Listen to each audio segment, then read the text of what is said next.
Aujourd'hui, vous faites une opération de sensibilisation. On est dans la résidence Europe à Saint-Benoît.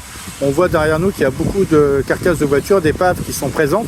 Est-ce que vous pouvez nous expliquer le but de cette opération? Au niveau de la SHLMR, il y a une procédure qui existe, qui peut être très longue, puisqu'on est tributaire des partenaires avec lesquels on travaille. On peut aller sur plusieurs mois avant de pouvoir enlever un VHU, un véhicule hors d'usage.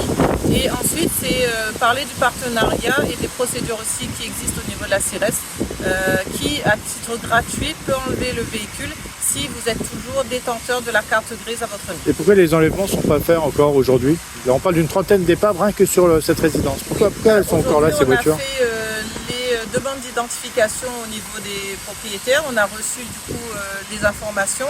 Des courriers de mise en demeure en recommandé sont partis. On attend les retours là pour pouvoir continuer la procédure au niveau de la gendarmerie, de la CIRES. Aujourd'hui, la SHLMR ne peut pas faire enlever ces véhicules-là puisque c'est la propriété d'une personne et elle est responsable de son bien, même s'il est sur un parking d'un bailleur. Maintenant, là, on est à Saint-Benoît, à SHLMR, mais je pense que c'est un problème qui existe dans d'autres résidences ailleurs à La Réunion. Complètement.